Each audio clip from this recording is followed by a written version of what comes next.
Dear participants, dear panelists, welcome to this webinar on digital tools for combating corruption that ROLACC and UNITAR are organizing. My name is Alex Mejia. I have the pleasure of co-hosting this with Dr. Yasser Refaye, the representative of the Rule of Law and Anti-Corruption Center out of Doha, Qatar. I represent UNITAR, the United Nations Institute for Training and Research out of Geneva, Switzerland. If I may, allow me to take this off, if you will be able to see this meeting room where I am is completely empty, so we respect all the norms that we should respect, but I think as long as we are alone, we can speak without a mask. So allow me to mention that in welcoming you to this virtual roundtable, we want to achieve two things. One is indeed to have an interesting conversation with very impressive panelists that I'm going to announce very soon and that you can see on the screen now, but also a very short virtual launch of the online global platform on anti-corruption that we have developed with ROLACC. We have so far, through the previous iteration of this platform and some e-learning courses, and briefings and toolkits and e-seminars, approximately 1,500 persons from all regions. As indicated in today's program, after the launch of this tool, we will be starting our discussion with the participation of our prestigious speakers. The main goal is sharing practical experiences and views on the challenges and opportunities on the use of digital tools for combating corruption, while fostering capacity building through access to information. Now, as this is indeed a team effort, it is my great pleasure offering the floor now to Dr. Yasser Refaye, the Director of the Rule of Law and Anti-Corruption Center in Doha. And I take this opportunity to highlight the commendable work of his center and his team. This center was established in 2013 by His Highness Sheikh Tamim bin Hamad Al Thani, Emir of the State of Qatar. And the center is, as some of you know, especially focused on the fight against corruption and the preservation of the rule of law. Dr. Yasser, the floor is yours. Thank you, Alex, and thank you for all the panelists that are here, and honored to be with you. On behalf of the Rule of Law and Anti-Corruption Center, and on behalf of His Excellency Dr. Ali bin Ftais Al-Magri, Head of the Board of Trustees of ROLACC, and the UN Special Advocate for the Prevention of Corruption. I'm delighted to welcome you all to this virtual roundtable on digital tools for combating corruption and the associated launch of the UNITAR ROLACC Global Anti-Corruption Platform. It is an honor to welcome such distinguished experts and audience to participate in this event. I will not waste your time, so I'll try to be brief. ROLACC is an anti-corruption office institution founded in 2013, aimed to enable access to anti-corruption education and training for public servants and private organizations.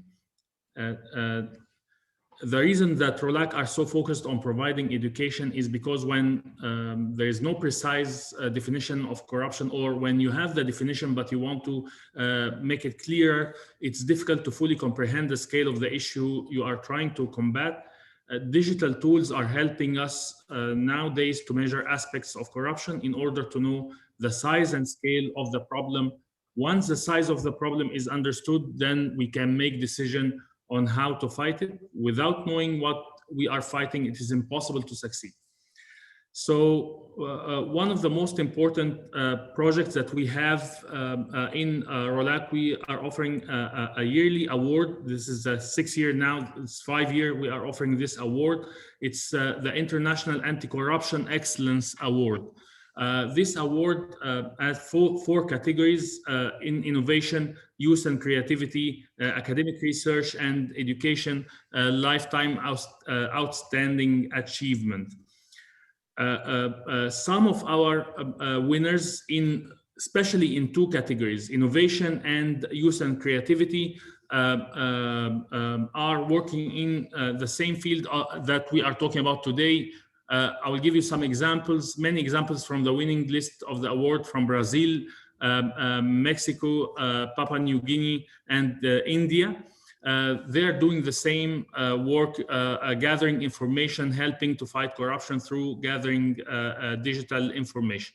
Like the OPS Institute from Brazil, the winner of 2020 innovation category of the International Anti-Corruption Excellence Award. They have an open access to information regarding public expenses in Brazil through its portal. Next slide, please. Fernanda Angelica from Mexico is a young activist from Mexico and the winner of the Youth Creativity and Engagement. She had a web portal which publishes data on the web regarding business and other interests for each political candidate and scores them on their transparency, lack of conflicts of interest, and campaign honesty. Next slide, please. Phones Against Corruption is an anti-corruption initiative also using mobile phones, the most accessible digital tool on earth, to enable the public to report evidence or experience of corruption. Next slide, please.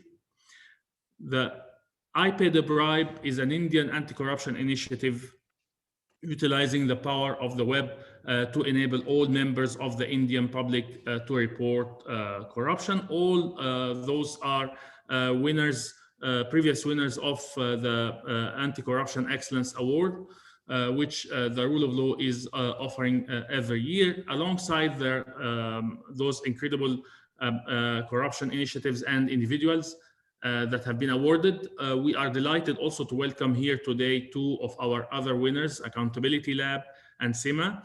I will leave them to describe their activities, as I'm sure that they will do better job than I am doing right now. But it goes without saying that their efforts and initiatives to use digital tools to increase capacity and knowledge of corruption within their communities has created wide benefits to the local citizens. My good friend and colleague Alex will explain also the global platform on anti-corruption in detail. However, I wanted to say a few words on this very useful and valuable initiative. UNITAR and ROLACC have created this platform to act as a collection of anti-corruption resources that can be used by anyone to learn more about corruption, understand more about the international mechanism to combat and engage in learning experiences to develop skills in this important field. Again, on behalf of ROLACC and the chairman of our board of trustees, His Excellency Dr. Ali bin Faisal Mari, I would like to thank you once again to Alex and his team under the guidance of His Excellency Mr. Nakhil Bes for their hard work and efforts in developing this unique and valuable tool. Thank you. The floor is yours. Thank you very much, Dr. Yasser. Indeed, this is an excellent example of cooperation, interinstitutional cooperation. I have already introduced myself, so we can go to the next slide, which is the virtual launch of this platform on anti-corruption. And I need to say something before we actually get down to business, as they say. This platform will be formally launched in Doha and in Geneva in a month or so with our senior leadership. But so far, we thought that it was important that we show anyone joining in this webinar why these resources are already out there. And in that sense, I would like to also tell you that the platform has been already working for a few months, but it was internal. Access with password and so on. As of today, it will be open for anyone to join. And you will see what is there. And in the slide that you have in front of you, you can see some information related to this platform and the initiative that we actually undertake. Now, why did ROLACC and UNITAR develop this platform? We did it as a contribution to better understand corruption and its links with different topics, as well as its causes, effects, and ways to combat it. We strongly believe that mainstreaming knowledge about this worldwide challenge has a powerful impact on raising awareness, empowering people, and fostering positive mindsets for transforming lives. digital tools such as this platform play an instrumental role in combating corruption due to a wide range of benefits, of course, but also challenges should be explored, and needs assessment should be explored, and how the development dynamics is affected by this. Different actors demand responsible knowledge for improving the quality of life of societies rather than to diminish that. Although the digital gap is present in and between all regions, there is a common understanding of its imperative use as part of globalization for socio-economic inclusion. This is the reason why. And as I say, from today on, this will be available for anyone that wants to visit. Now, what do I find on the platform? If you can go to the next, Ana Lucia. You will see in this platform that there is several materials that already exist some other places on the web. And that's very important that I tell you. This platform is perhaps an amalgamator. So if you really want to learn about corruption, you go there and you will see that we have taken great pains through a great effort from both our teams, ROLACC and UNITAR, to actually put all of these things together under one umbrella, in this case, one website. So more than 150 publications, plus information on courses, videos, toolkits have been added. We also gather relevant quotes, curious facts, related events on anti-corruption, news, and other links of interest. In order to feed this platform, our teams have focused on existing information, mainly from new entities, but not only, of course, from the point of view of their respective competences. The intellectual property, as well as the responsibility of the contents and running of the trainings, are on the UN entities and organs themselves. They are the owners of this. As I say, this is no more than an amalgamator.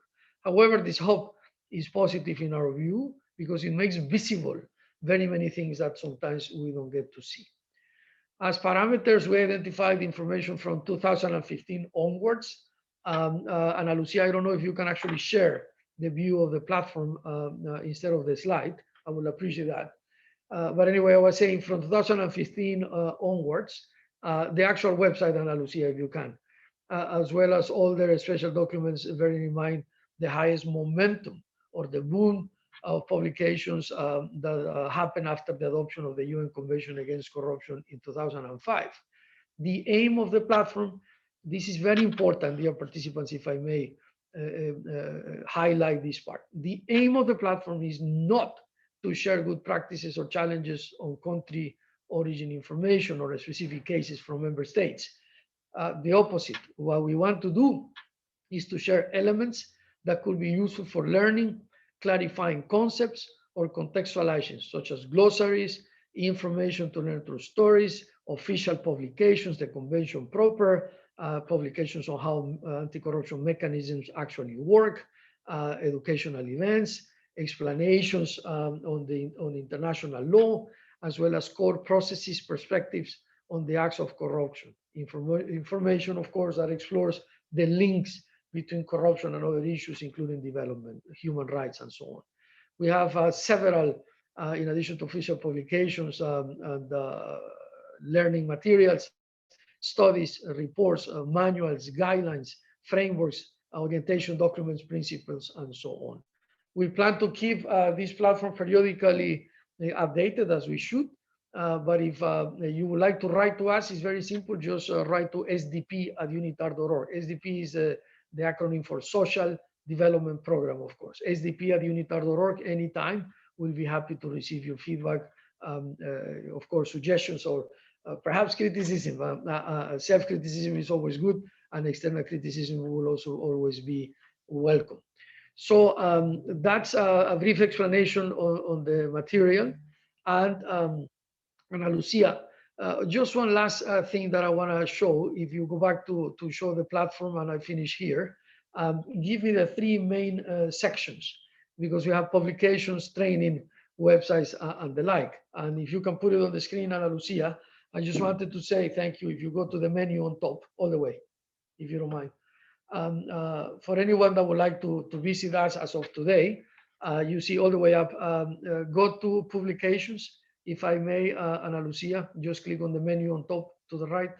to the right, to the right. On top there is a menu, yes, thank you. And you will see down there, if you go down a little, there, the wealth of knowledge. This has taken many months, dear participants, from all these informations, but then go again to the up to the menu and go to the right and go training there. I just want everyone to see. We have several e-learning courses from ourselves, from UNODC, from UN Staff System College. Go down, please, that you can access free of charge. This is Global Commons. It was already there, as long as you, of course, give the copyright to the organizations there. Go up, and the last part should be websites and videos, actually, both. On websites, you also have all these entities, relevant information as far as a click. You don't have to expend hours or days or weeks as our teams have been doing. But then when you finish, go to videos, and that's the last part of the platform that I wanted to show you. This is quite interesting. If you are a little or looking for something to do, I didn't want to say bored. But if you really want to watch some useful videos on this topic, there you have a collection that we believe is actually very good. So you are invited. This is the platform available as of today, free of charge, everything that is there. And again, an amalgamator that doesn't replace what ODC or the Secretariat, the UN Secretariat are doing. Hopefully will complement what they offer. Thank you for that. You can stop now, and we can now move forward to the panel proper. So let me introduce briefly, if you can go to the presentation. I will thank you, Ana Lucia, and Julia as well. I would like to introduce all of the speakers properly, but because we have limited time, I will simply read what I have in front of me. In the first case, in the case of the first speaker, Ms. Kim Jacinto Henares. She is a member of the Independent Commission for the Reform of International Corporate Taxation in the Philippines, representing the Philippines, and also a former member of the UN Committee of Experts on International Cooperation in Tax Matters. An impressive international career, as well as very accomplished in the things that she had done on issues of tax, legal and management advice at the international level. As I mentioned, she is also, she has served, as the Commissioner of the Philippines Bureau of International Revenue in the past, a very high profile and delicate post that she undertook with all sense of duty and honor. Currently, she works as Senior Advisor at Albright Stonebridge Group, Commissioner at the Independent Commission for the Reform of International Corporate Taxation, as I mentioned, and member of the Board of Tribute Foundation for International Tax Dispute Resolution. With that, Ms. Jacinto Henares, it is my great privilege to offer you the floor. You have 7 minutes. Thank you.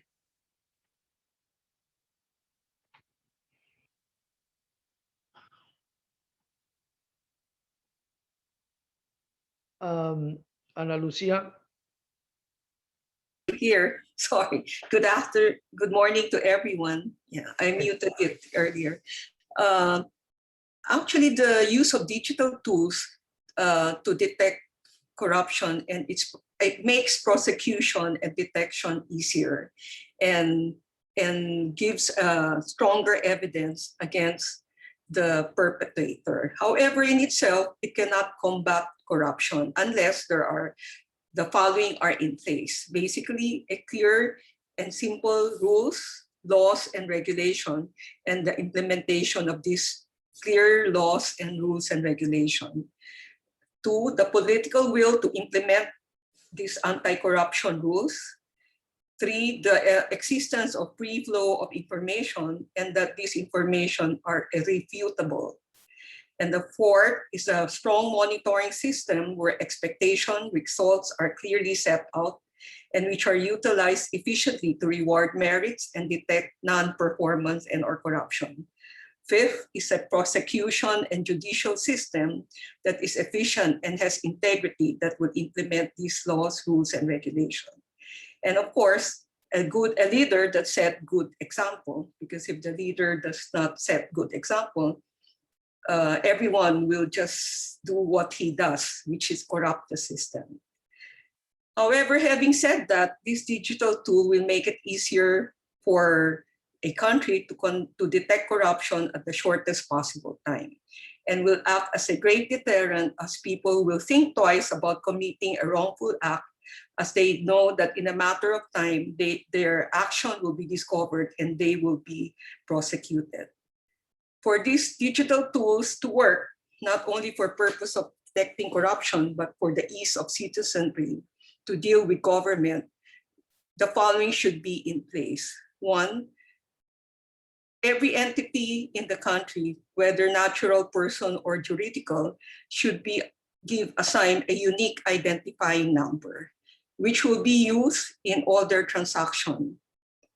Two, the government should have in place an API, an application performance interface, so that there would be a proper exchange of information, and so that people can have access and submit documents requirement to the government. Three, there should be data mining or business analytic capability.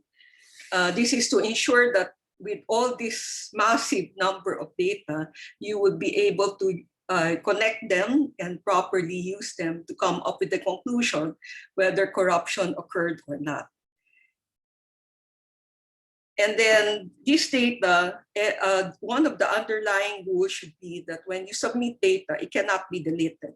If ever you want to amend something, you should be able to submit a new set of data and refer to it as an amendment. This way, there's an integrity in the database.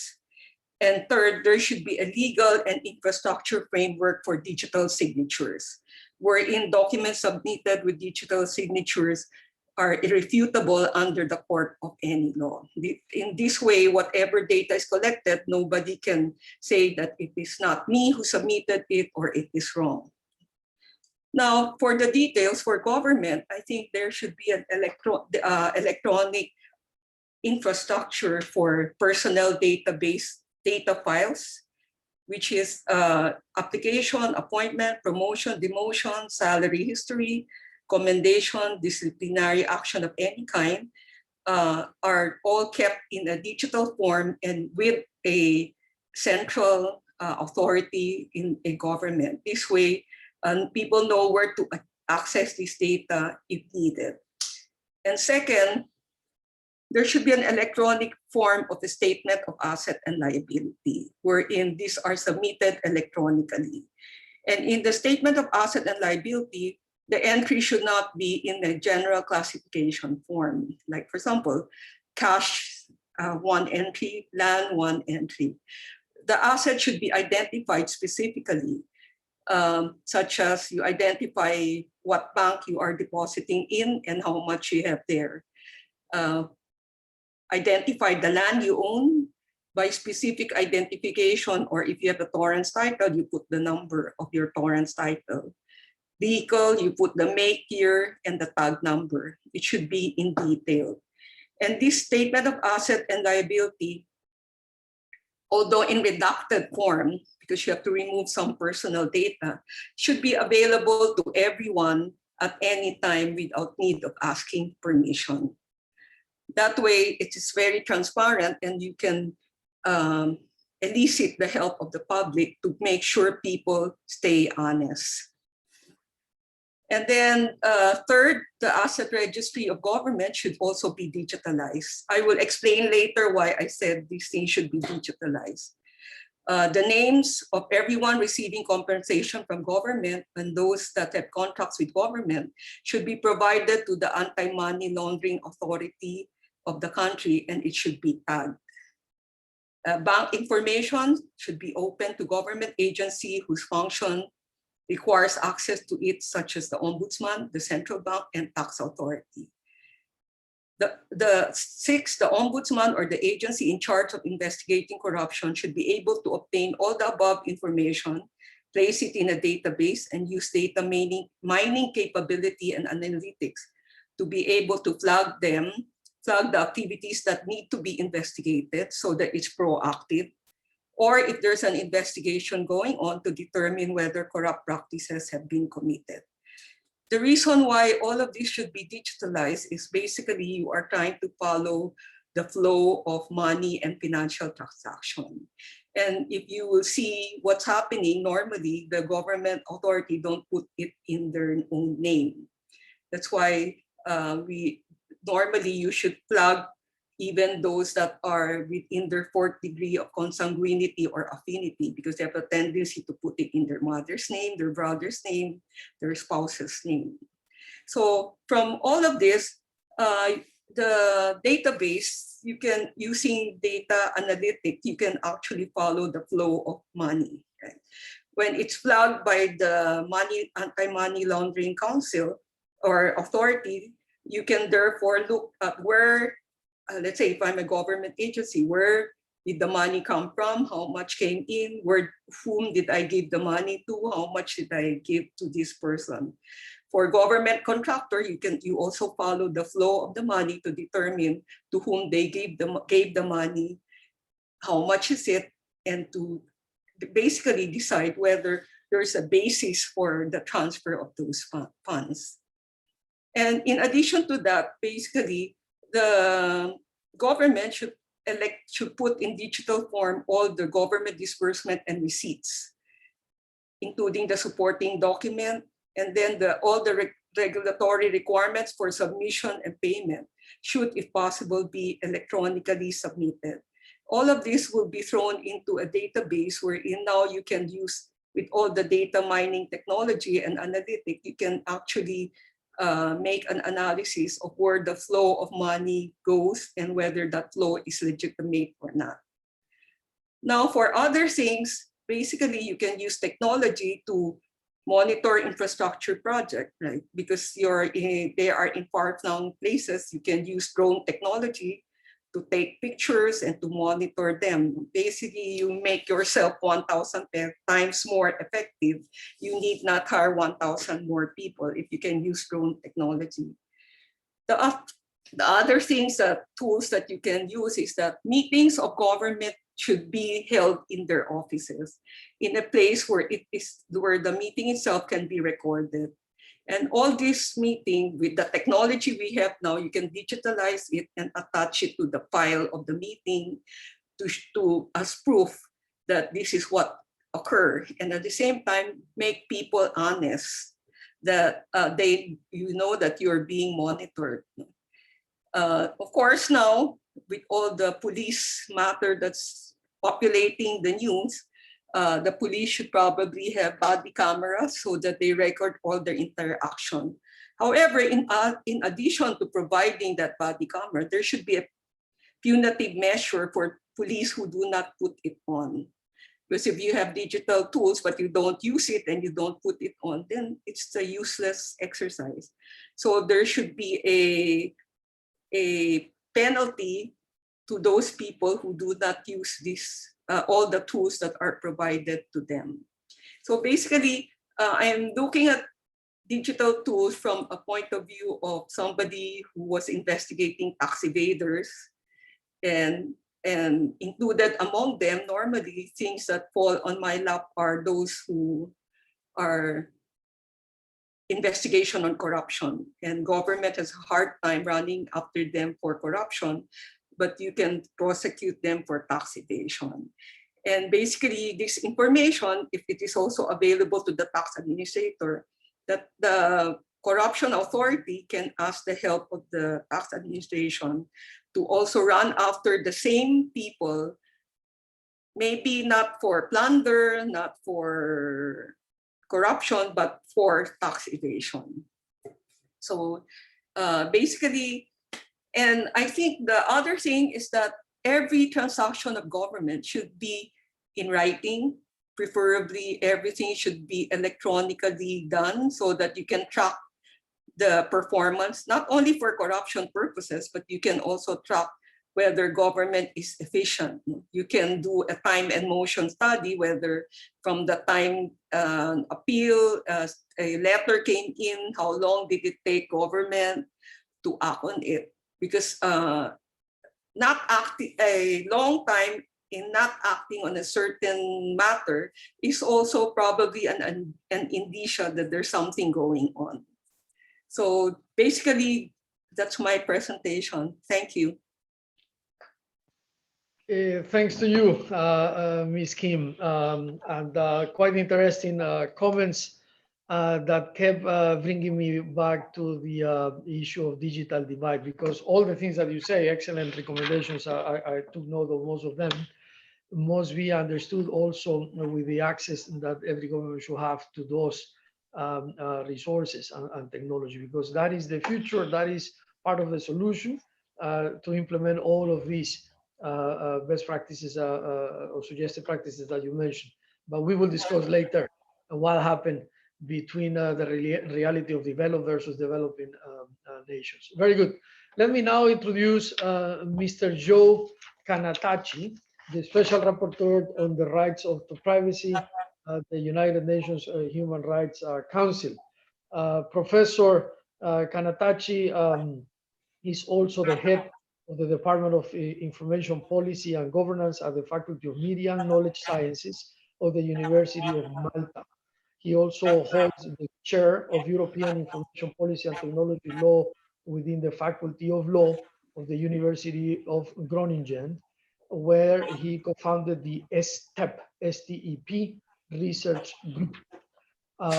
Professor Kanatachi, among several other achievements, also in 2002 was decorated by the Republic of France because of his pioneering role in the development of technology and privacy law, which contributed to the elaboration of the European information policy. So, Professor Kanatachi, it's a pleasure and an honor to have you with us. The floor is yours. Hello, thank you very much for the invitation. I am going to share my screen, but I can say right now that I probably won't run through either the full version of all the slides that I have presented. But if anybody would like to have a copy of the slides, please write to Ana Lucia or the other organizers, and we will be happy to share them. So I am very glad that I'm speaking after Ms. Kim, because she was very clear in her presentation by stating very clearly that she has been trying to follow the money, as it were, right? To follow the flow of information. And that is understandable. But you will also note how many times she referred to big data and data analytics. And this is one of the reasons why my perspective here is understandable. I would like to have a special focus on privacy. I would like to make it quite clear that I have, nothing against following the money. I think that's right. In fact, if I were to go to my first slide, what I call the facts of life are that you cannot combat corruption without some surveillance, right? And you cannot, at the same time, you cannot carry out surveillance without putting privacy at risk. But we must remember that privacy is not an absolute right? I'd like to, however, with my very first slide here, remind everybody that in order to carry out any form of surveillance measures which may interfere with the right to privacy, that surveillance measure must, one, be provided for by law. In other words, it can't be arbitrary. It's not something that the government can suddenly decide to do one more. It must be clearly thought out and in the law. It must be necessary. It must meet the test of necessity. In other words, it's not something which is nice to have, but it must be necessary. You must prove that you have no other way to get the information that you need.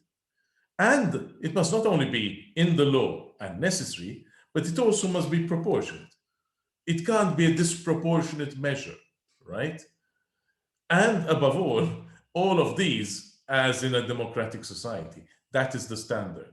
The standard is not some tin pot dictatorship, but what a democratic society would do. If I had to quickly go through some of the laws that we have, could I just remind you of some of the problems that we have when implementing measures such as Ms. Kim was talking about, necessary measures. But about 1/3, 33% of UN states, that's approximately 60 UN members, a bit less now, have no privacy law at all in real effective terms.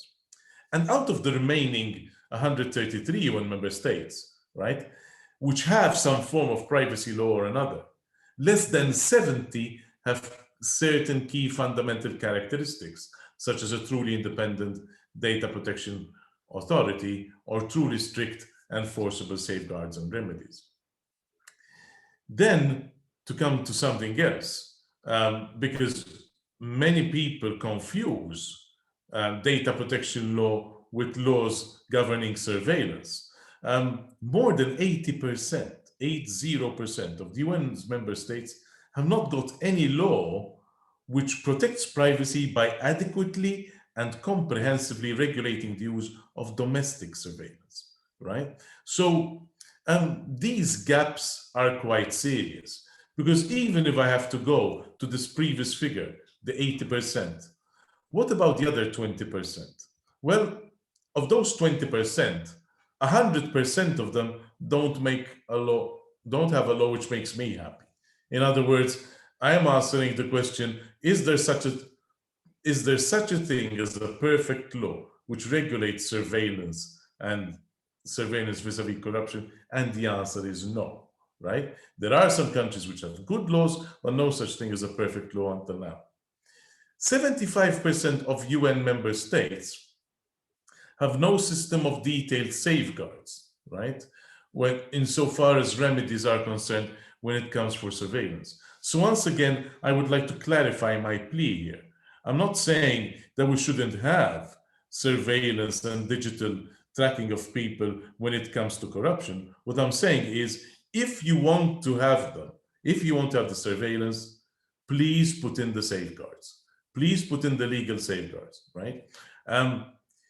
Then when we have remedies for citizens, even when remedies exist, the courts sometimes have no jurisdiction over the surveillance behavior of state actors. And 25% of UN member states, and by these I mean those within the European region encompassed by the Council of Europe, and a growing number of countries outside Europe which have ratified Convention 108, and in these I include Argentina, I include Mexico, I include Tunisia, I include Morocco, I include many other countries which have ratified Convention 108. Those, at least, we have 25% of the UN member states that have agreed to the principles that I spoke about in my first slide. And those were the principles of having a law, provided for by law, necessity, and proportionality in a democratic society. In fact, if you look at this chart, right, this matrix which I have prepared for you, if you look at the left side of the screen, you'll see it here, where we start, say, interception of communications. And I have been in some countries in the world where they have at least 3 or 4 authorities, including independently the money laundering authority, the anti-corruption authority, all having software which can intercept and put malware sometimes on people's mobile phones.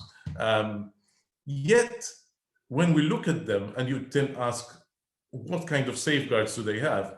In many of them, the safeguards are either minimal or non-existent, right? And in fact, if you look at the left side of your screen, you will see from the bottom to the top an ascending order of interception of communications, intelligence regulation and oversight, national at ordinary level, national constitutional, regional, and global levels of protection.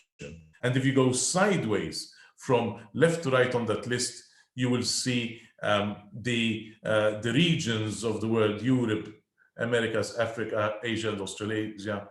The bad news is that the more you go up and the more you go to the right of your screen, the weaker the protection, right?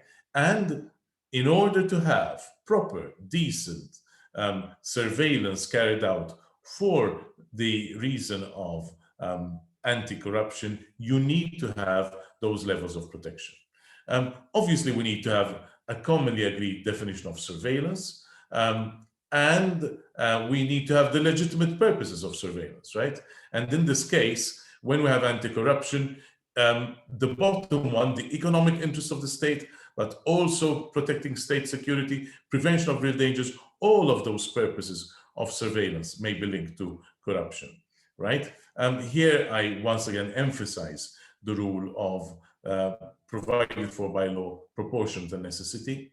But when we think of what we've seen, right, this is a picture I took of a panel I did with Edward Snowden back in Japan in 2017. And when we see what's happening, watching everybody everywhere, right, which is one of the dangers that you have. May I remind you that the very tools which Ms. Kim correctly said can be used for fighting corruption can also be used to install a police state and monitor everybody for the reasons of maintaining power. I will not go through all the headlines of privacy as an issue of freedom that I have prepared from around the world, but I would like to emphasize here before I close that in an internet without borders, because today you cannot carry out surveillance for corruption without having surveillance of the internet. We need safeguards without borders, and we need remedies across borders. And what I have tried to do in my mandate of the Special Rapporteur on Privacy, amongst the task forces that I have set up, I've also worked on security, and I have set up the International Intelligence Oversight Forum, where oversight of intelligence responsible for carrying out surveillance do meet. 2016 in Bucharest, Romania, 2017 in Belgium, 2018 in Malta, 2019 in London, 2020, 2021, you can imagine nowhere because of COVID, unfortunately, and in a number of country visits. Everywhere my question has been the same, right? What are you doing about surveillance? And if you go to my website, you'll find a number of reports which also question the issue of big data and privacy invasion. So I would recommend that you look at the recommendations I have made on big data, which is used extensively for anti-corruption measures and about surveillance. Because, and I would like to conclude here, if you look at some of the latest developments and extending privacy rights to foreign internet users, as the German court has just ruled, I would like to remind you also that when you talk about, some people tell me, but isn't there, for example, the EU, isn't there the data protection reform package, GDPR? I would like to remind everybody that GDPR was never designed to protect people from surveillance of domestic agencies. It was only designed to protect, and not even GDPR, it is a separate directive, issues by the police. So I'd like to remind people too that when in my report, I called for an international treaty to guard citizens from cyber surveillance back in 2018. We have, and here I refer to something that Ms. Kim also said, a huge problem in the lack of political will. At this moment in time, there is no political will for a binding multinational treaty which would govern cyber surveillance. So at this moment in time, what we need are countries building up, bottom up, their own protections for privacy and surveillance, including for surveillance for corruption purposes. And if they need guidelines to this, there is a lot. I have, my mandate has, and this is what I would refer you to, I'm stopping here. I was just referring you to the safeguards that I have published in the annex to my report to the Human Rights Council to 2018. And if anybody needs more assistance with that, would be very happy to show how those safeguards can work with the measures on surveillance and corruption, including, of course, independent authorization of surveillance. Thank you very much, Mr. Chair. I shall stop here. Thank you. Thanks to you, Professor. Very interesting indeed to understand both sides. The need, of course, to maximize and leverage digital tools to combat corruption, but at the same time, understanding what goes into the realm of the personal liberties and rights, and how to proceed with a legal framework and a law and a legitimate mandate. Quite unique. Thank you so much. We will continue with this webinar with our next speaker. So let me welcome now Ms. Upenyo Makoni Muchengwa. She's a journalist and communications lead at the Accountability Lab in Zimbabwe and a 2018 Obama African Leadership Fellow, very prestigious, by the way. She has also extensively worked with civil society organizations in the fields of gender and children's rights, access to information and freedom of expression. She's a TEDx licensee and the lead organizer for the TEDx Harare and Global Entrepreneurship Week events. She has previously served on the board of the Harare Mayor's Cheer Fund, and her current projects include Voices of Zimbabwe and TEDx Harare. Ms. Upenyo, the floor is yours. Welcome. Thank you so much for having me. I'm honored to be a part of this panel, and I am representing Accountability Lab Zimbabwe. The Accountability Lab makes governance work for people everywhere by supporting active citizens, responsible leaders, and accountable institutions. How do we do this? We work with people in communities to help them find solutions to the intractable challenges that they are facing. So we're working to build to buttress the demand side of the accountability equation. And we're working with people. And to do this, we are using digital tools to communicate, to motivate, to show, not just how. But as we are approaching the use of digital tools, we understand the tools are neutral and a tool is only as good as its user. We must remember that we're solving human problems and must center human beings in designing our solutions.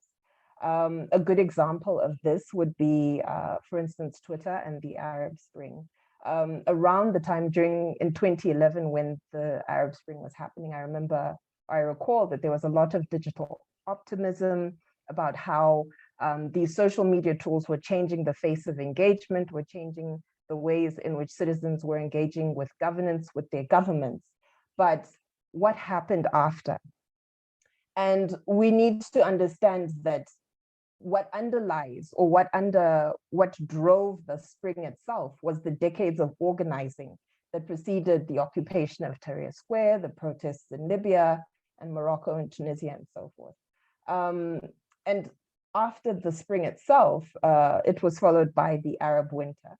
And democratic elections, for instance, after the fall of Mubarak, brought the more oppressive Muslim Brotherhood, and following their overthrow, a military government. People did that, not tools. So we need to temper our digital optimism with a little bit of pragmatism, and we must know what we want and build common understanding and movements around the future we want and how to get there. The first thing we do is to understand the problem. I think Dr. Rifai said, without knowing what we want to fight, it is impossible to succeed. So first we need to understand our system, our context. And one way of building effective theories of change is to use systems mapping and understanding corruption through a systems lens.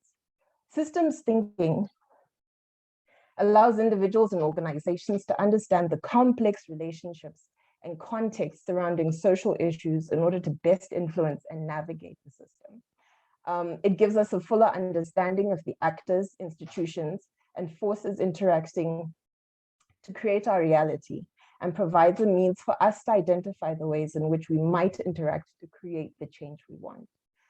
There are a number of ways to approach systems mapping, including actor mapping, appreciative inquiry, eco-cycle mapping, depending on what we want to illuminate and how we want to affect the system. What problem do we want to solve? How will the tool help or hinder?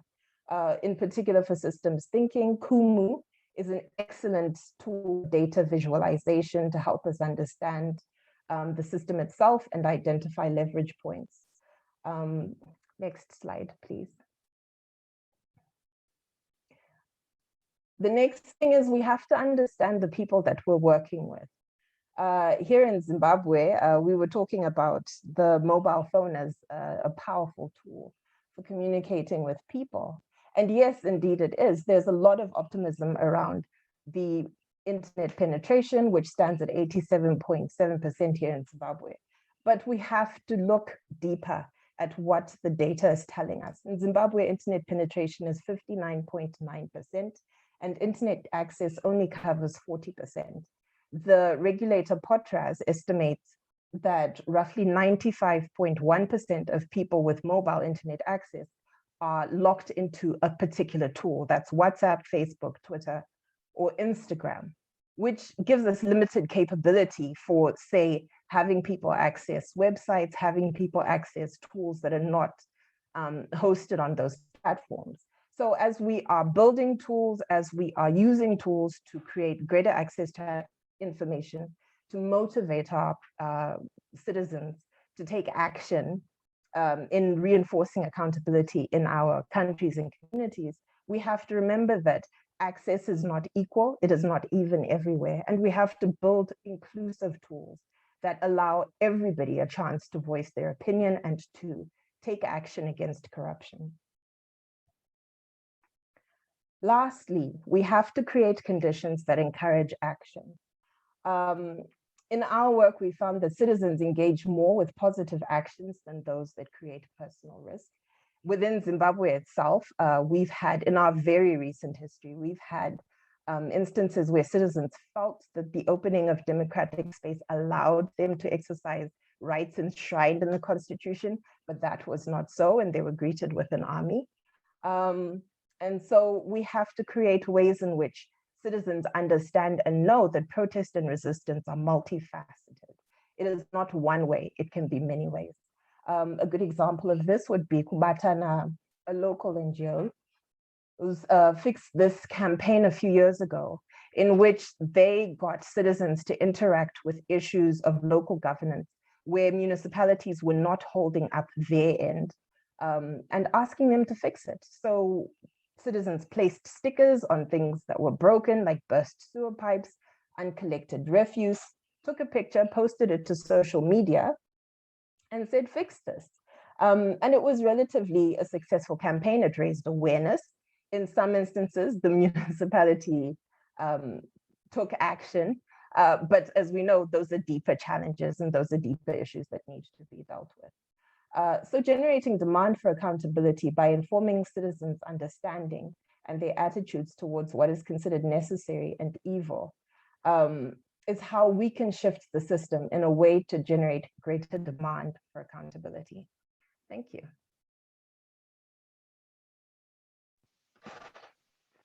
Thanks to you, indeed, Ms. Makoni Mushangwa. We will be going a little deeper, I hope, as soon as we get to the Q&A, but let me just echo this very briefly. Quite interesting. You have helped us to land this thing, to see it in very practical terms in this case, based on your experience in Zimbabwe, but also beyond. And it is about empowering the individual. Anti-corruption has to be that. It cannot be just an institutional fight. And how the digital divide affects that, yes, we will discuss it. Thank you again. Now, continue with the agenda. Let me now warmly welcome Ms. Nicola Bota, who is currently heading the Global GIZ Sector Program on Anti-Corruption and Integrity in Bonn, Germany. The program is developing policy advice on anti-corruption as mainstreaming topic for German development cooperation. Under this mandate, the program is conducting research and gathering good practices from the field, which are feeding into the design and development of anti-corruption programs as a whole. She has over 16 years of work experience in development cooperation projects and has been working on a number of regional good governance and good financial governance programs in Africa.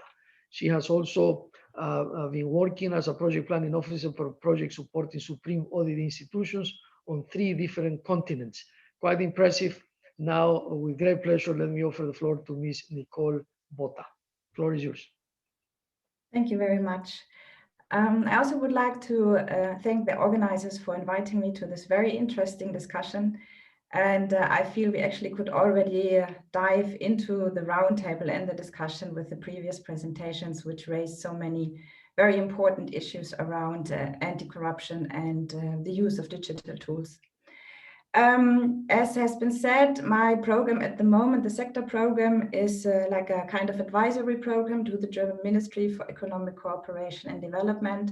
And with this mandate, we try to gather practices and conduct research on anti-corruption.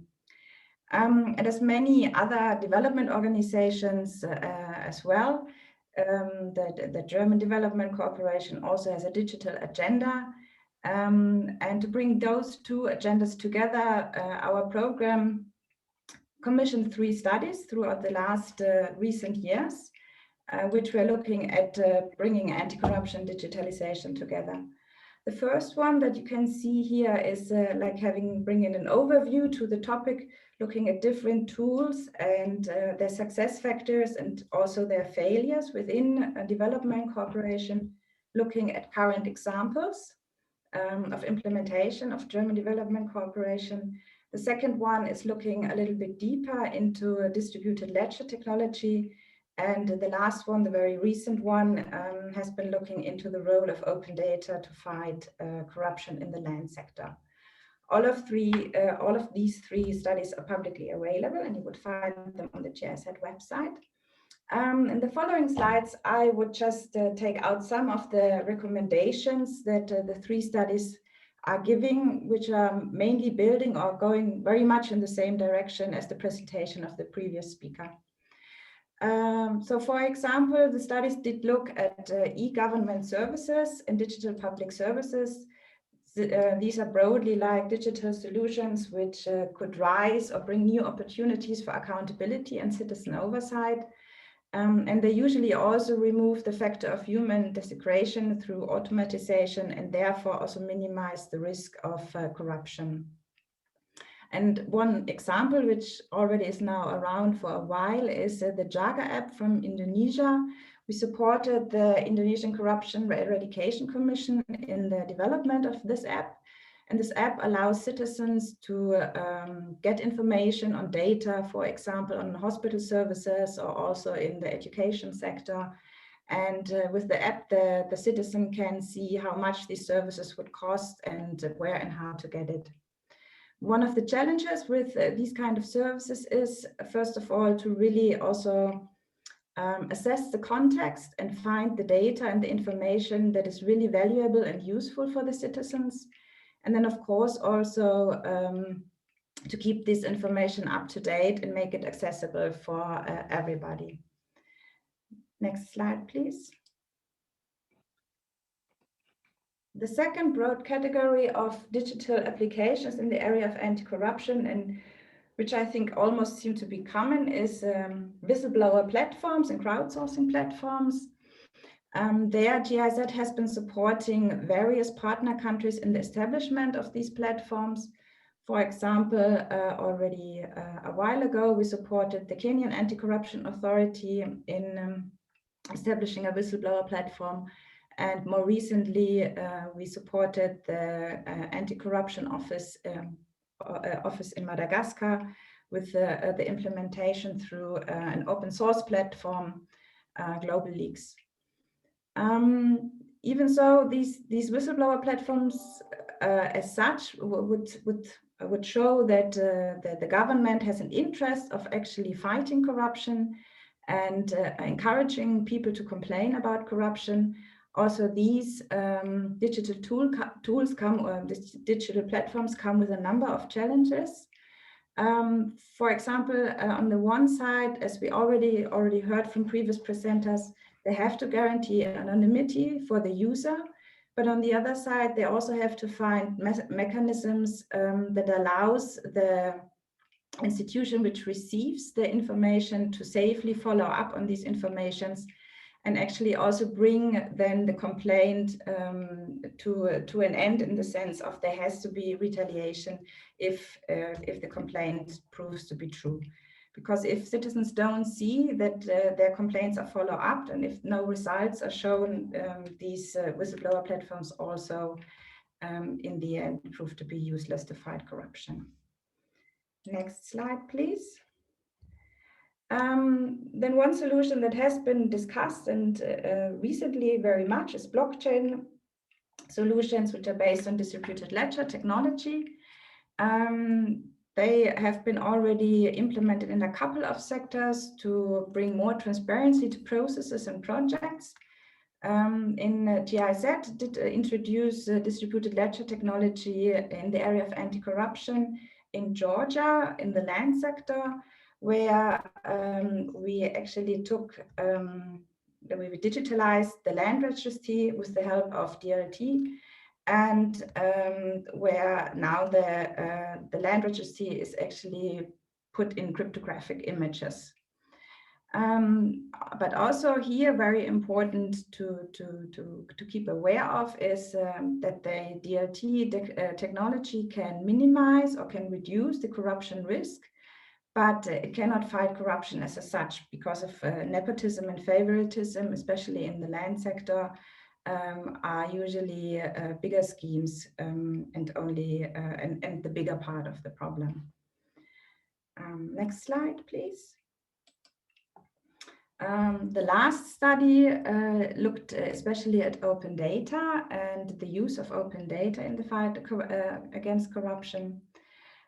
Open data very often deal with the setup and use and usefulness of portals and transparency platforms like beneficial ownership registries or freedom of information platforms to expose corruption and money laundering schemes in the public, but also in the private sector.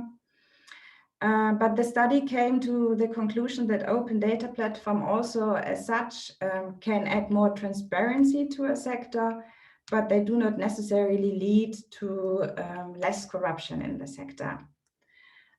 Two very successful applications of open data platforms are, I think, the very well-known ProZorro platform for public procurement in Ukraine, and as well the EITI platform in Ukraine. So to sum up the findings of the studies, the findings actually very much follow what has been said before. ICT tools are usually very easily implemented, but implemented in isolation, they can do little to meaningfully fight corruption. They therefore should be developed taking a look at the local context and keeping specific corruption problems in mind. So as I just said, transparency in the land sector does not necessarily lead to lowered corruption. And it could also actually put users in danger if data, for example, about land ownership in vulnerable groups is exposed. The national framework always has to be very carefully assessed and often adapted before digital solutions are implemented. I think this is also one point which already has been mentioned in the second presentation very much, because privacy rights and data protection have to be kept in mind when private data is put into the public space. And last but not least, like if we look at anti-corruption in the use of digital tools, the overall political will of an effective use and implementation of anti-corruption tools is needed, and it should be only implemented in a context where also a culture of integrity is fostered and where capacity building and the involvement of civil society is secured. Thank you. Thanks to you, Ms. Bota. Quite interesting. I appreciate that you have shared the results of this study, and in particular what GIZ is doing in this realm. We will hopefully talk a little more about open data, crowdsourcing, open ledger uses on how to actually accelerate this process. And something very interesting that you mentioned also there, the two realms of whistleblowing, when it's anonymous or non-anonymous and so on. We will get to that hopefully But now allow me to introduce Mr. Matt Jenkins, who is the Research and Knowledge Manager at Transparency International. Currently, he heads Transparency International Strengthening Accountability Networks among civil society projects across 21 countries. This network seeks to contribute to greater democratic accountability of public institutions around the world. He also leads the research component of Transparency International's SDG work, developing and testing bespoke governance indicators, as well as coordinating data collection by Transparency International's network of national chapters. Previously, he has worked with GIZ on a study on anti-corruption strategies in fragile settings, as well as on regional development at the European Commission and at several other think tanks in Berlin and Hyderabad in India. So with this, allow me to offer the floor to Mr. Matt Jenkins. You're welcome. Thank you very much. It's a pleasure to join all of you this morning or this afternoon, depending on where you are. So I'm pleased to join to give a bit of a flavor of Transparency International's perspective on this issue.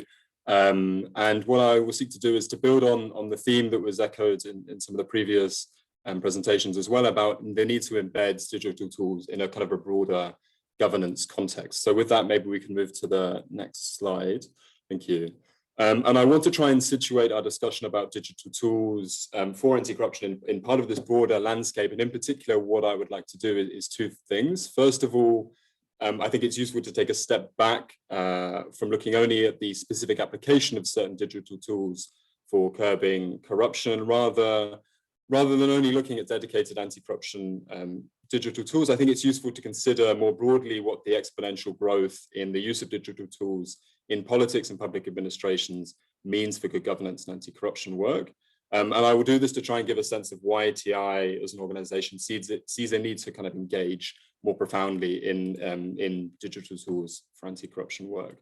And indeed, we see that the rapid technological changes that our societies are undertaking present both opportunities, but also potential pitfalls when it comes to governance. And we've picked up on a couple of those in our conversation so far.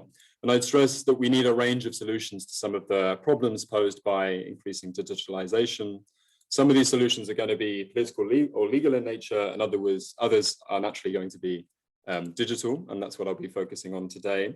And secondly, what I want to do is give a very brief overview of what TI understands by dedicated anti-corruption tools, and look at some of the general kind of groupings of digital tools that we consider utilizing in designing our multi-country projects, like the one that was mentioned in the introductory remarks. And I'll finish by giving a specific example of one digital tool that we've produced in Europe called Integrity Watch, and we're looking to roll out to other parts of the world. So let's start with why there is a kind of a growing need for digital tools. Well, it's not surprising. I mean, in the like a broader technological landscape, there's a growing number of growing number of kind of issues or challenges that come with digitalization. I could speak about a range of issues. I'm not seeking to be comprehensive or here, but rather illustrative. The previous speakers have mentioned blockchain, cryptocurrencies. To that list, I think we can add two examples that TI has worked on in the recent past. The first being kind of algorithmic regulation. So we know that algorithms are being deployed in ever more areas of our lives, including in areas of public administration and decision-making. And the decisions that these algorithms are making are having profound effects in sectors as varied as healthcare, banking, education, employment, and so on. They're also being applied to the anti-corruption field, notably in the domain of money laundering. And I think this calls for a due consideration of potential challenges that might arise from this, particularly concerns around potential bias or opacity arising from the use of algorithms. And the second issue I wanted to touch on very briefly was digital political advertising. So there was a stat that struck me quite profoundly that shortly before the US elections in November 2020, there was an estimated $3 billion that had been spent on online advertisement. I'd stress again that this is not restricted to the US. It's a growing trend worldwide that we see increasing amounts being spent on digital political advertising. And I think this threatens to render traditional political finance regulations somewhat obsolete. We see that 6 out of 10 countries worldwide do not have restrictions, any restrictions at all on online political advertising. And without regulation, online political advertising threatens financial transparency and accountability in the political process. The problem is the public don't know who places an ad, who pays for a political advert, and who it's being shown to. And I think we can see that the ill effects are starting to show in many democracies around the world, issues ranging from misinformation to cybersecurity and micro-targeting. So these are just two examples of how the landscape is changing more generally in terms of technological advance and digitalization, how the landscape is changing and how we will need to adapt to respond to this. So some of the traditional anti-corruption tools that we've applied in the last 30 years will need to change. Again, I would emphasize part of the solution to these changing, to this changing situation will not be digital. Part of it will be political, part of it will be legal in nature, updating election laws and political finance regulations for the issue of digital political advertising I mentioned, setting minimum standards for the use of algorithms and so on. But part of this will obviously will require some digital solutions as well. So on this slide here, what I've tried to do is, I will not go into detail in all of these because it's also been covered partly in the previous presentation, but having stressed kind of why we need to adopt to the changing landscape, I think it's useful to consider what options there are to help capitalize on digital technologies to support anti-corruption. So here you see an overview. It's not supposed to be a rigorous typology of digital tools. It's rather some kind of broad groupings of tools that we consider at Transparency International when thinking about how to adopt and incorporate digital tools into our projects. So there's tools around kind of procurement monitoring. So seeking to develop search and visualization tools that can help identify corruption red flags. And again, the complexity of these tools can range from being relatively simple aggregations, which companies are winning the most contracts, which agencies are spending the most money on procurement, to more sophisticated types of tools that try to link specific people to companies that may be winning procurement processes very often. Other types of tools include kind of parliamentary monitoring, and that ranges from tracking parliamentary activities such as bills and commissions to the monitoring the activities of individual parliamentarians themselves. There's budget monitoring tools, there's corruption case databases, whistleblowing tools that have been mentioned as well, and kind of crowdsourcing platforms. So I think the point here I'm trying to make is that there are many digital tools that we can consider. There are many already at our disposal. There's a broad array of tools that are available to us. The ones, at least on our screen here, all target somewhat different kind of governance or corruption issues and either rely on or generate different types of data relevant to anti-corruption efforts. So if I can go to the next slide, please. I think the key is the key to making progress in terms of digital tools for anti-corruption is to start to bring discrete data sets into conversation with each other. So what we need to do is to connect the dots to triangulate, identify and sanction potentially corrupt behavior. So a good example here, if you can just hit next a few times, please. There we go. One more time. There we go. So sorry, go back one. We can go back to the previous. Yeah, just to basically illustrate that one of the ways that we can do this, for instance, is seeking to combine data on individual companies and who owns those companies to public procurement records, see which companies are winning public procurement tenders, and then linking those to potential donors to political parties to see if there's any potential undue influence that is arising over or during political procurement processes. This is particularly timely, this specific example, during the COVID crisis, where there's been many allegations and reports that many of the companies winning tenders related to the economic and public health response to COVID are politically affiliated companies. So if you go to the last slide, please. I just wanted to finish by presenting a video that relates to a digital tool that TI has worked on called Integrity Watch that attempts to do just this, so to start to try and connect the dots between different data sets that can enhance accountability of our elected representatives in office. So the video is just over a minute long, and if we can finish with that, that'd be great. Hopefully the sound is okay. Well, I don't hear the sound, but hopefully the subtitles are useful for all of us.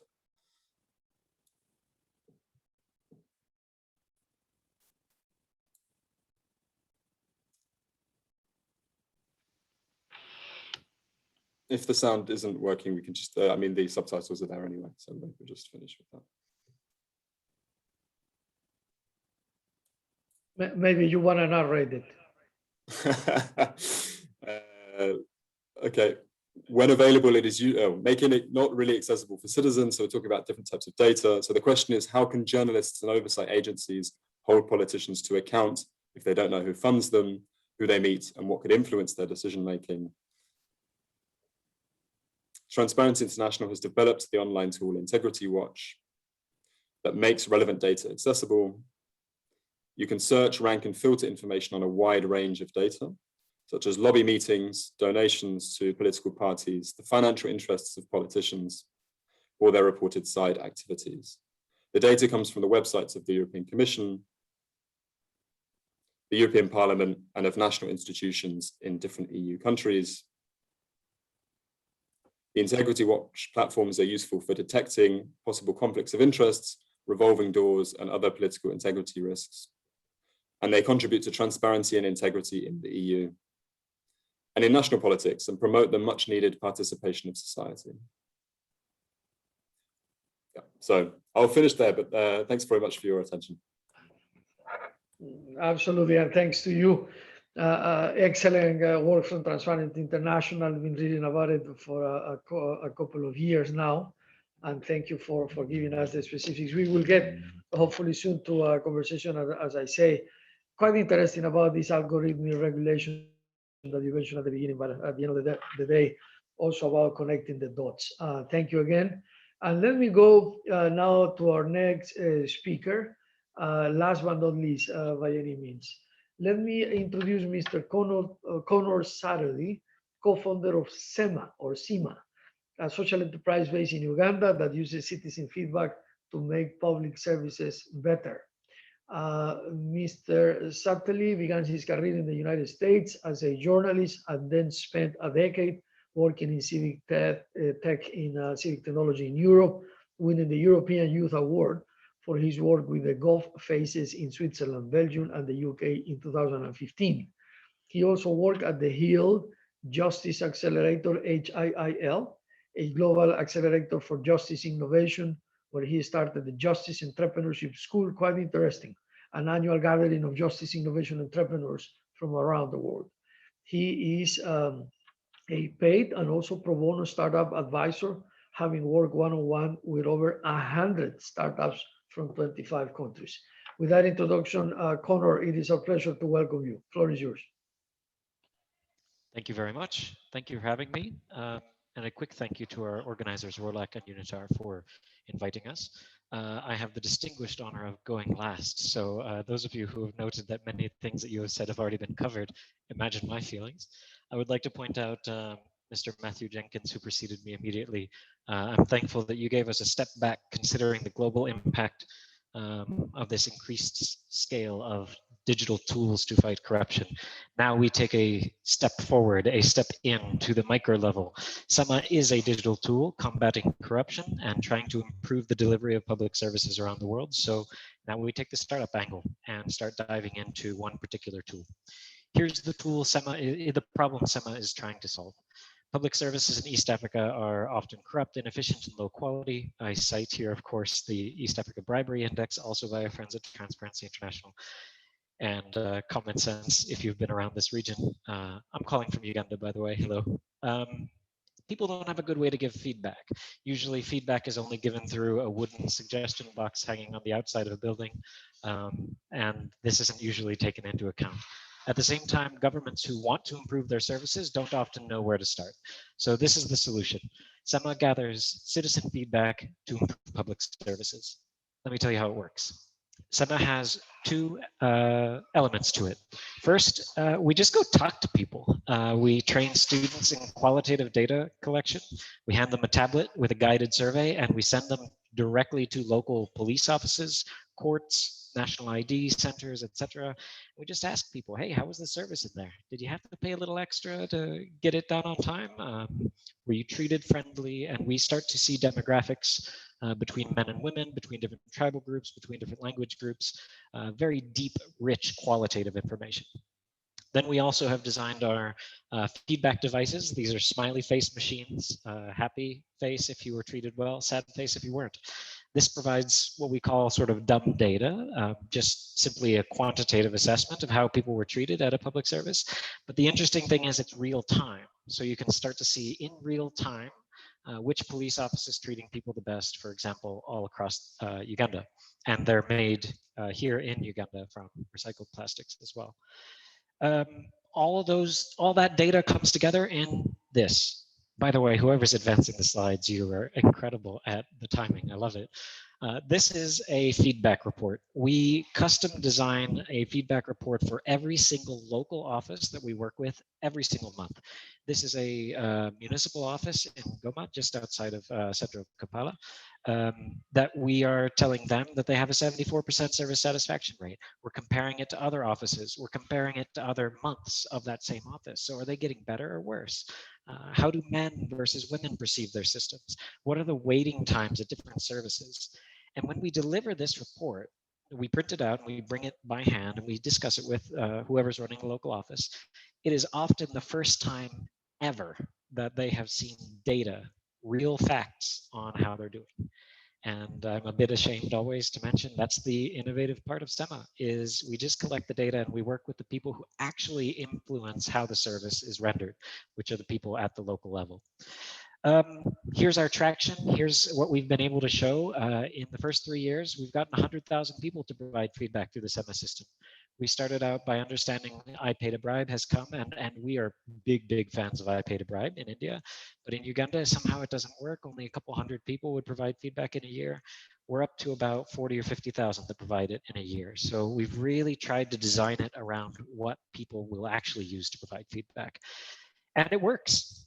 80% of offices that use the SEMA system improve their waiting times in as little as 3 months. 70% of offices make measurable improvements in their service quality. That's not our opinion, that's their clients' opinion, citizens' opinions.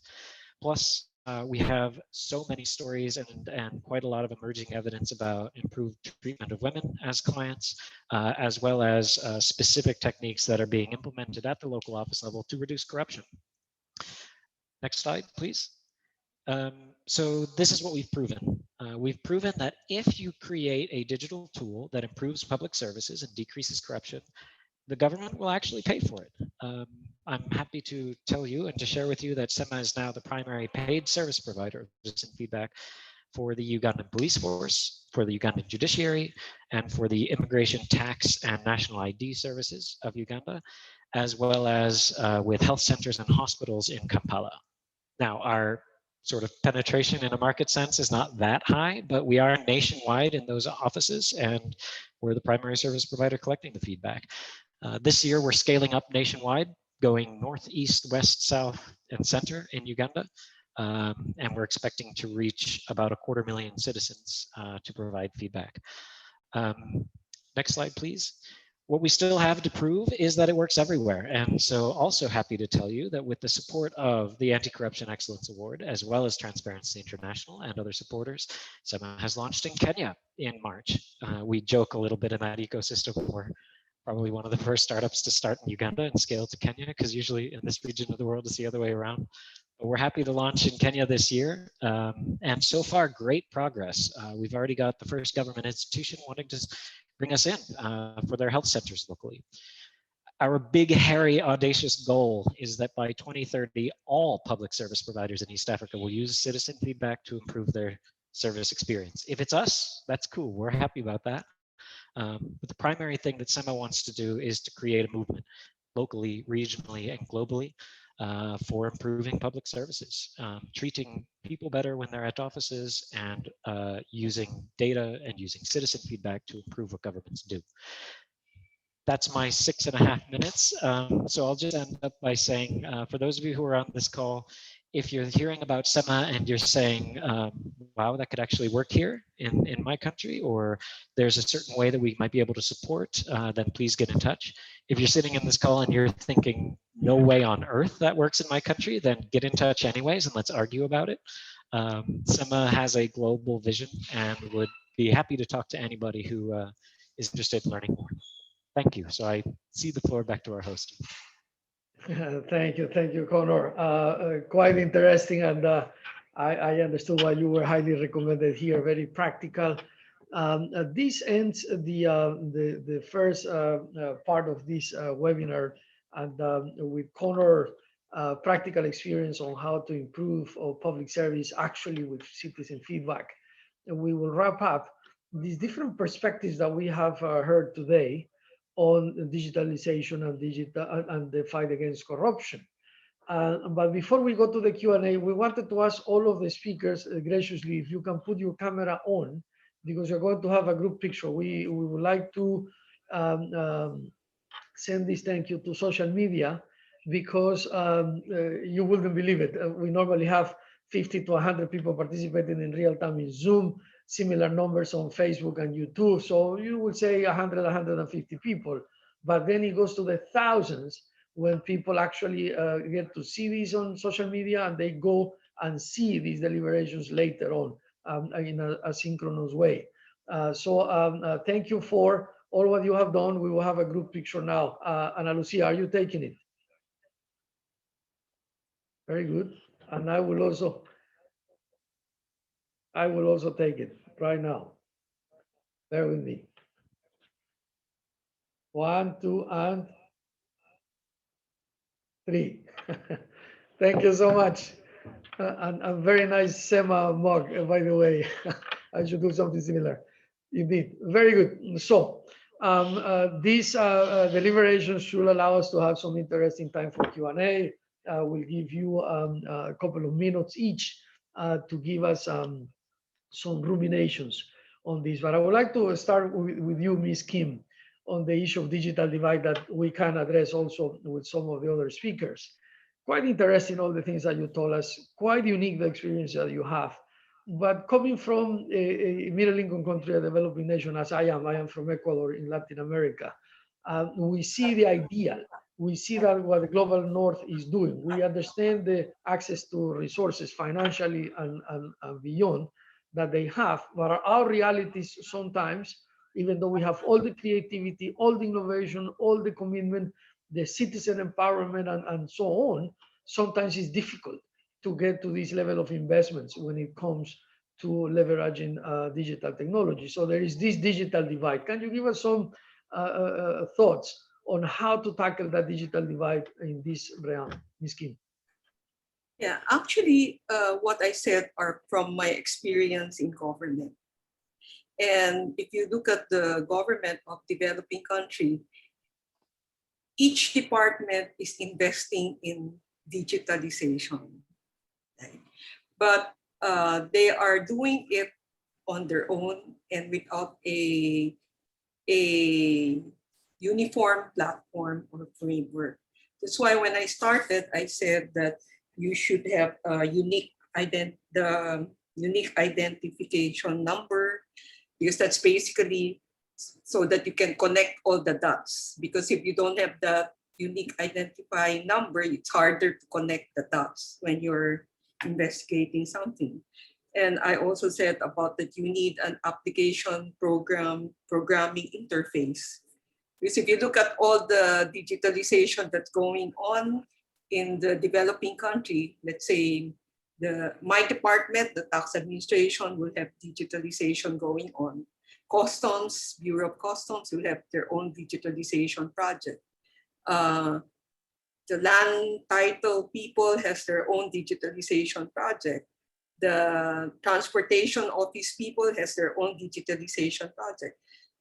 You're spending, there's budget, but all this system cannot talk to each other. It does not talk to each other.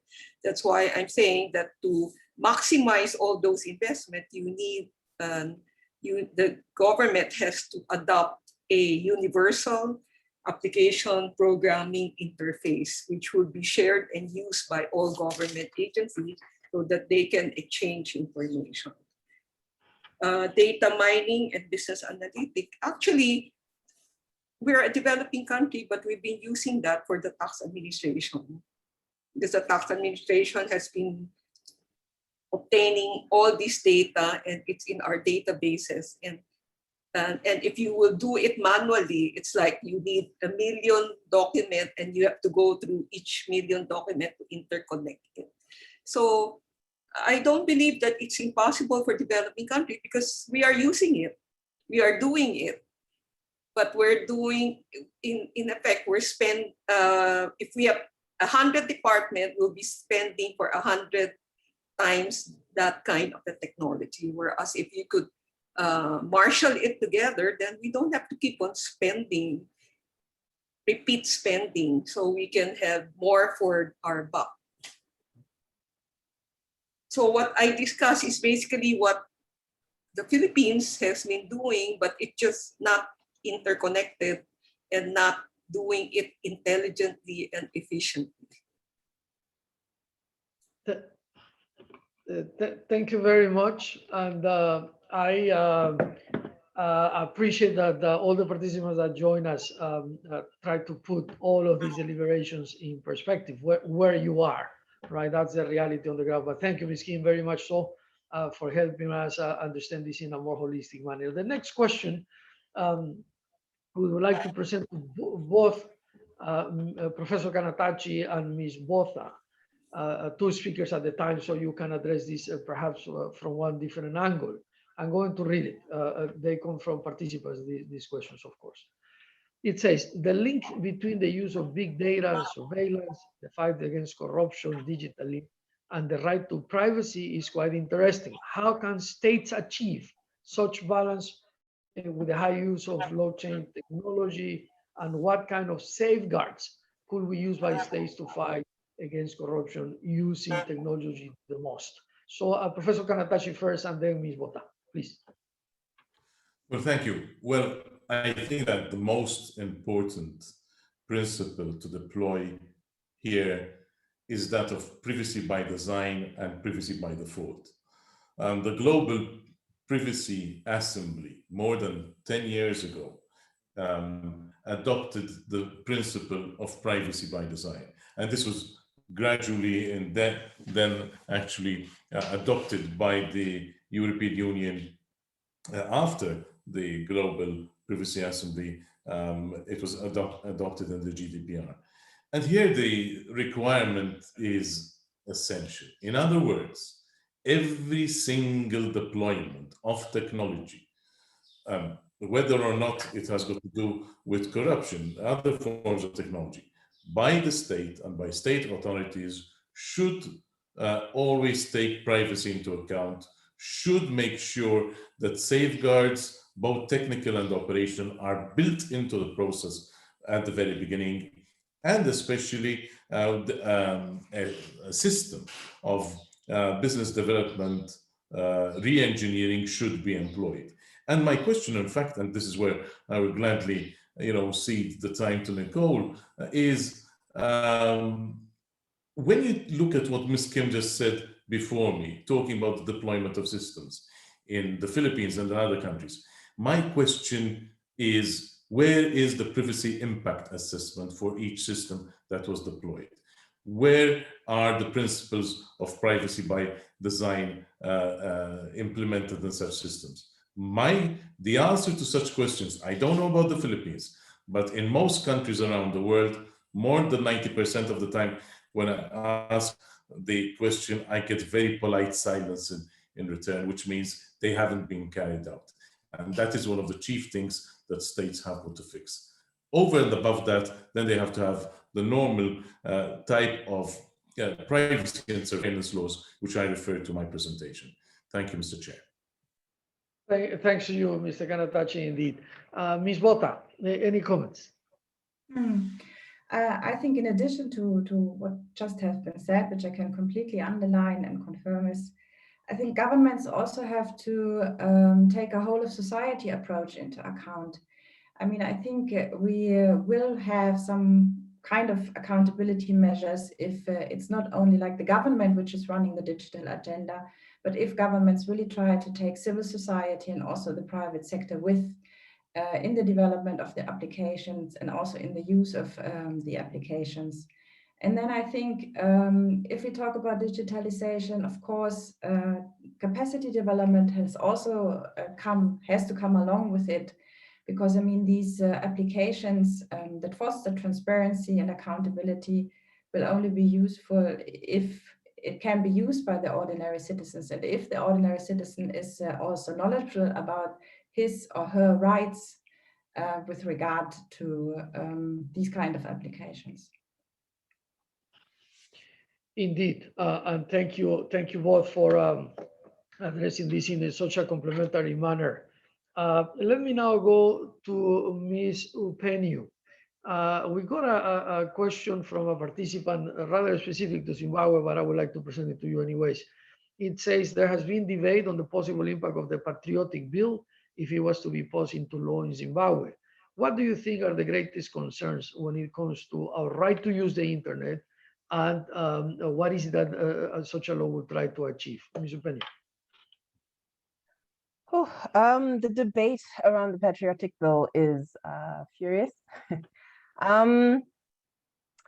With regards to the right to use the internet in Zimbabwe, it changes with context, with time. When this new administration came into power, we thought we saw an opening up of space for citizens and democratization. That has been rolled back since about 2018 with the election. And the patriotic bill only serves to entrench repressive measures of monitoring and surveilling citizens and what citizens are saying. Part of the debate around the patriotic bill is about definitions of what is patriotism. And of course, it serves the ruling party and the ruling elite to define patriotism in terms that entrench or further entrench the ruling elite in power. And so I'm not optimistic currently about the patriotic bill. I'm not optimistic about freedom of expression in Zimbabwe going forward, particularly as we're approaching an election in 2023. Yes, and I think we, I think we all need to be quite careful when it comes to Mr. Kanatachi is talking about privacy, and he touched on, what measures are we taking to ensure and to safeguard privacy as we are talking about surveillance, as we're talking about monitoring citizens and institutions. And those are very, very good questions. Does this patriotic bill infringe on those rights? Absolutely, it does. And so, I'll always come back to these are human problems and we need human approaches to solve them. So, yeah, thank you. Very well said. And thank you for answering this very specific question. Let me go now to Mr. Jenkins, and to some extent to you also, Ms. Atterley, this question, but mainly from the perspective of Transparency International. Let me ask you about algorithmic regulation. You mentioned this as one of the points in your presentation: digital political advertising, parliamentary monitoring, and so on, but particularly about algorithmic regulation. I have read very little about it, and I think it's still a new topic that starts its debate, internationally speaking. Can you tell us a little more about it, and why would it be sensitive? Thank you.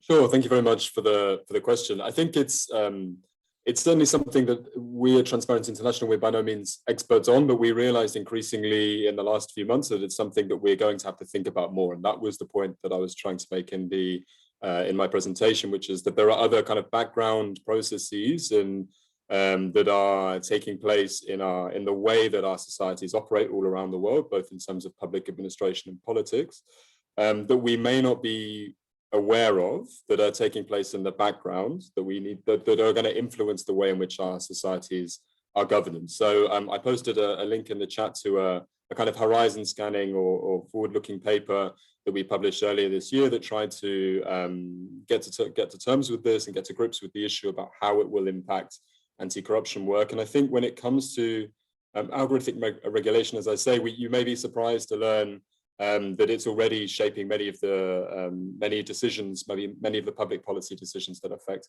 all of our lives. And I think there are two main sources for potential concern, certainly from Transparency International's perspective. when it comes to the use of algorithms in public administration in particular.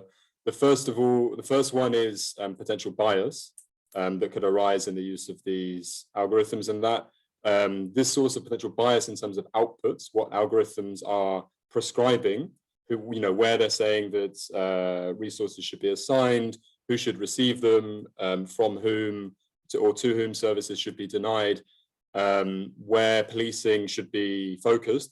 There are two main sources of bias for these outputs. So the first one is the developers themselves. They may have subconscious biases, the programmers when they're developing these algorithms.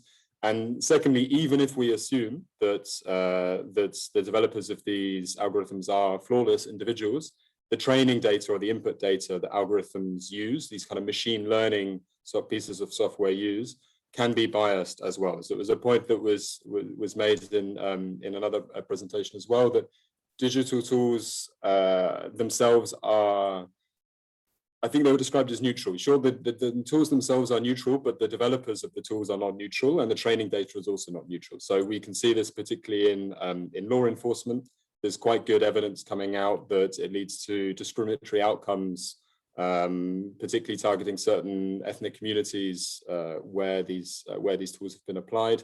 The second issue, which is a bit more technical, that we see as being a problem when it comes to applying algorithms to governance processes, is opacity. So it can be very difficult to trace and understand why decisions have been made.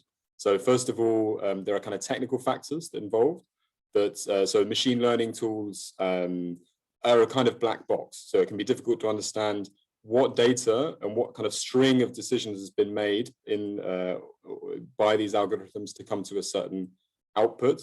Secondly, there are factors at stake such as kind of commercial secrets. So many of the companies providing these algorithms to state institutions and bodies may be reluctant to be fully transparent about how they've designed these and what data they've used to train them.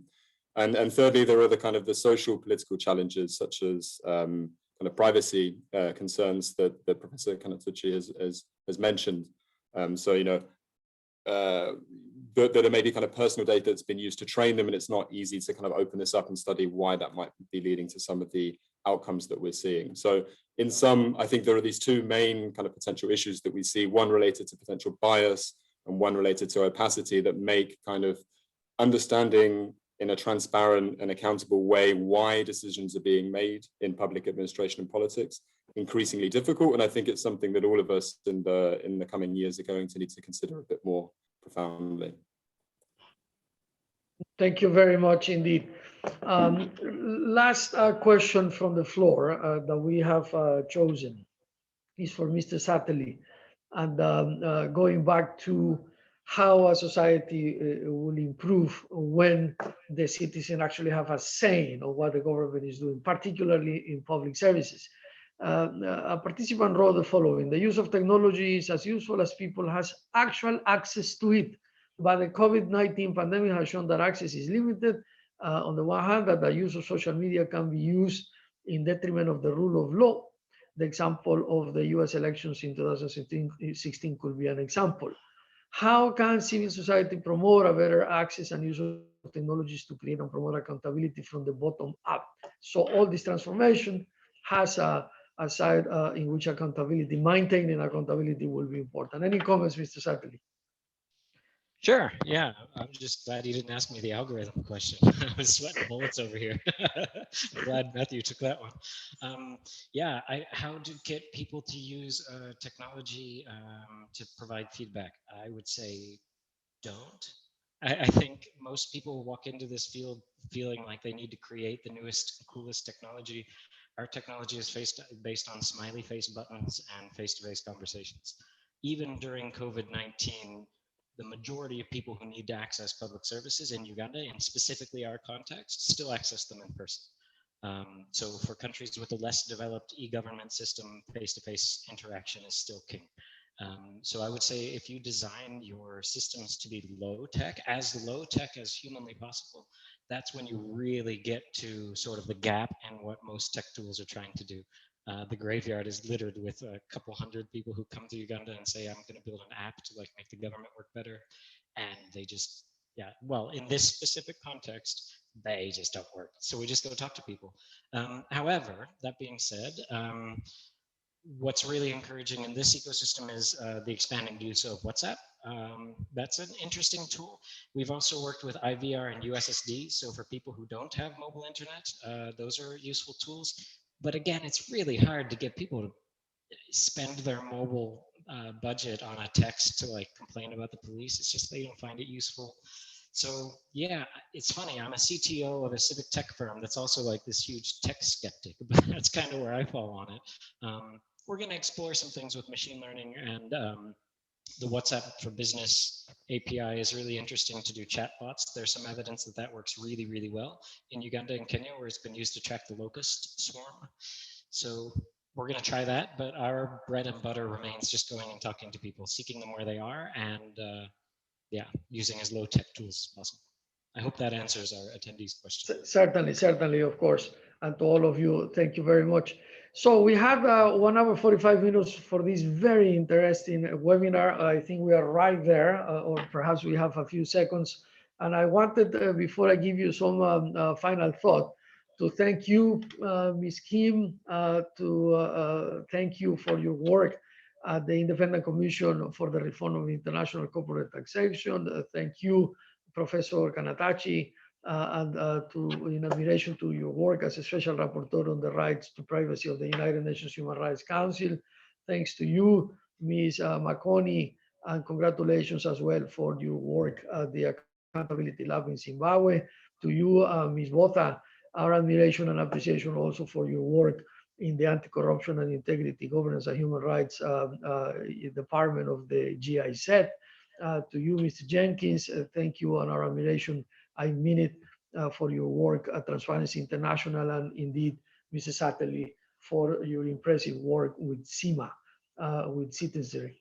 So before we conclude, and again, on behalf of ROLACC and UNITAR, let me just invite the participants to join in this global quest that the United Nations has postulated, and 193 member states have decided to follow this roadmap called the SDGs. The Sustainable Development Goals are indeed an amalgamation of how to make our societies better. We still have a little less than a decade until the year 2030 comes, and we can actually achieve most, at least, of these Sustainable Development Goals. Just Google them. If you don't know them, be part of them. You are part of the solution, and you have a voice. So the SDGs are something that we promote every single time that we have the opportunity, and particularly in this case, SDG 16. We have to remember that governments play a role and that institutions are important. And the Sustainable Development Goal 16 calls for, yes, the promotion and maintenance of peace, but also to the strengthening of institutions. Institutionality, as we call it sometimes, is very important for our society, to have a formal, less politicized public sector in which there is, for instance, civil service that continues to obey what society has designed as the priority, that continues to understand that transparency and accountability is at the center of the empowerment of an individual, because at the end of the day, integrity is to do the same thing when nobody is watching. I love that definition. I learned it from my grandfather, if I may say, but there are many others that have it.